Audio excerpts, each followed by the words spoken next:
Now it's time to talk a little bit about the client archetypes that we meet out there.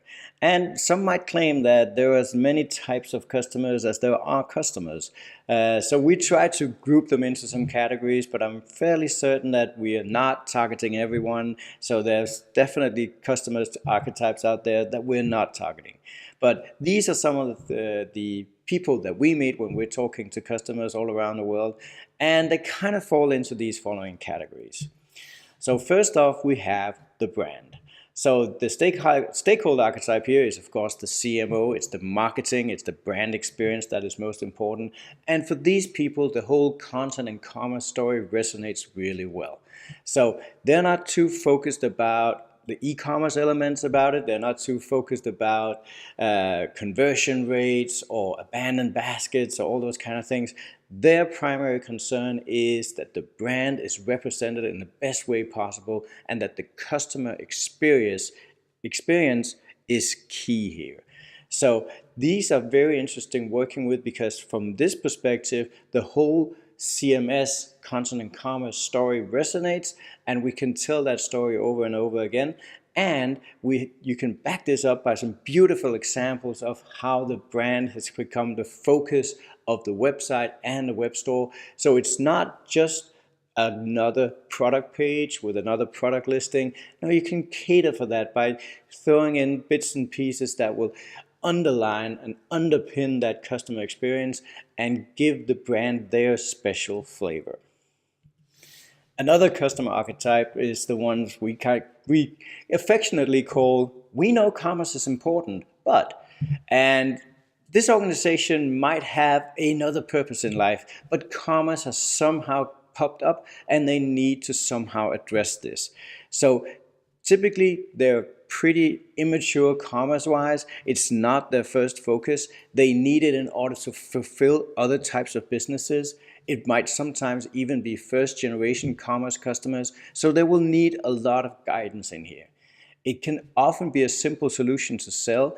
The focus should be on leveraging your existing investment in your content management system and then simply plugging in e-commerce capabilities.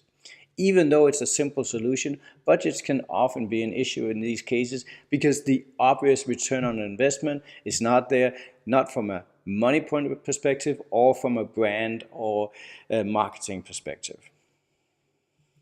Now, that's not the case in the next customer archetypes that we call the Pureplay. So the Pureplay has not got any other business than their web business. So they're extremely focused on making this work. So the choice of e-commerce platform is essential to them. Their stakeholder will be the VP of e-commerce, so the emphasis will be e-commerce. What opportunities do they have? Can they sell their product? Can they put definitions, products on it? The discussion becomes much more rich and much more deep, and more often than not, this is second or third generation of commerce platforms they've been through, so they kind of know what they want. The IT department is no longer calling the shots. It is the VP of commerce, and they know what direction they want to take this. So we experience often actually that these pure plays are focusing on the pure play commerce platforms as well, such as the Shopifys or the Magentos of the world. And they're kind of missing the whole content and commerce story, giving them these elements. They're very much focused on the commerce functionality. Can you do X, Y, and Z, and does it come out of the box? Whereas they can't necessarily see the perspective of a content management system leveraging their pure play brand and leveraging that experience that they can give to the customers. If you can get that notion into their heads, that as this is their primary sales channel, they can put all the effort into this to create this is the hub for everything their customers should be looking for with this product, then they can resonate and start seeing why it is the content management system is important.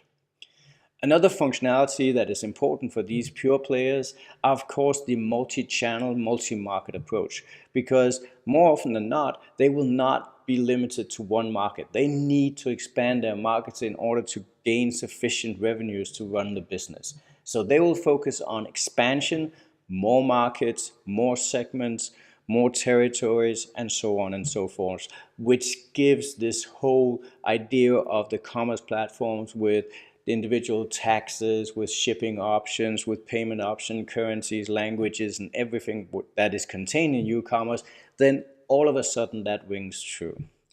So, but the primary concern when selling to these pure players is you need to get them out of the mindset of just having an e-commerce platform and into the mindset of it's an entire business that they're running, so they need to focus on content as well.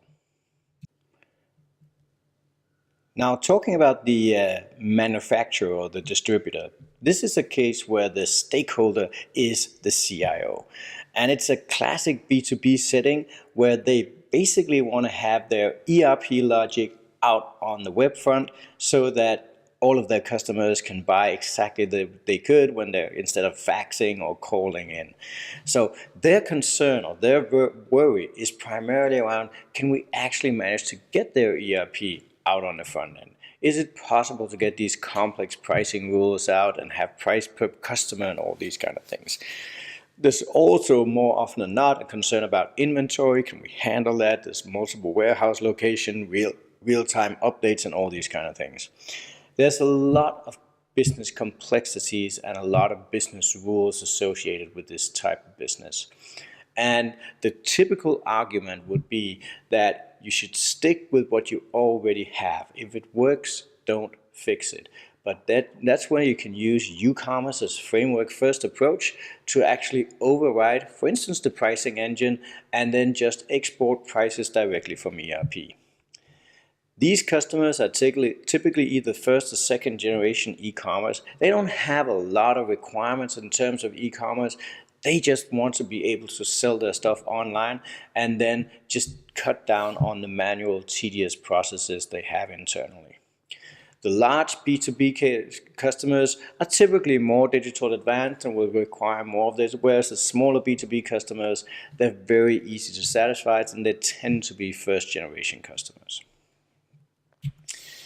The next example is where it becomes a little more tricky for the manufacturers, because this is where the manufacturers are aiming to go directly to consumers.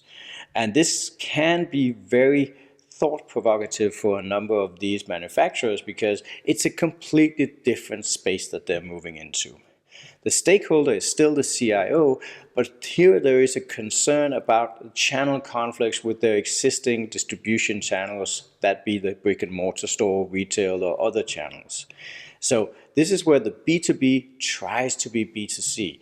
And in this case, it can be very helpful to try and imagine some of the scenarios that could happen. So what happens if a customer just wants one piece of a product? These guys are typically used to ship products by the truckload. How would they handle just one piece being shipped? And second good question, how will you handle it when someone brings something back? And it's not the entire order which is being returned. No, it's just part of the order that is being returned. So there are multiple situations here where the manufacturers are stepping out onto thin ice and they're trying to get the B2B or the B2C understanding under their skin and trying to do that whilst at the same time investing in an IT product. And this is where we need to help them view everything from the B2C perspective. These are typically first generation e-commerce. They're very similar to the types that we know e-commerce is important, but they don't have the same different objective. They know that over time this will be their primary sales channel. They're just reluctant to take that first step. Now, finally, we also have the platform play. So this is where it all comes together. The stakeholder is the CIO or the CEO. It is often a distributor or a manufacturer, and they want to be the platform for the B2B to C channel.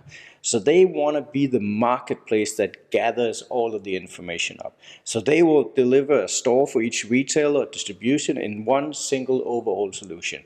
Kind of imagine it like a duty-free store consolidated into a website.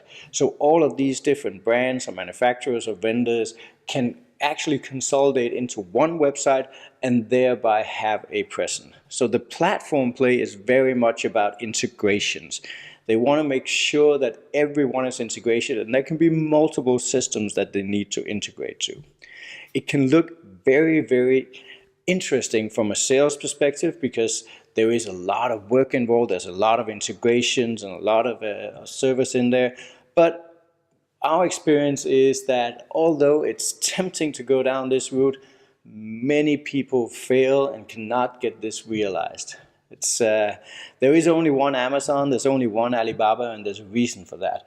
So this is not something everyone can do. It really requires effort. But the platform play is definitely something that we see popping up in all sorts of different businesses around the world.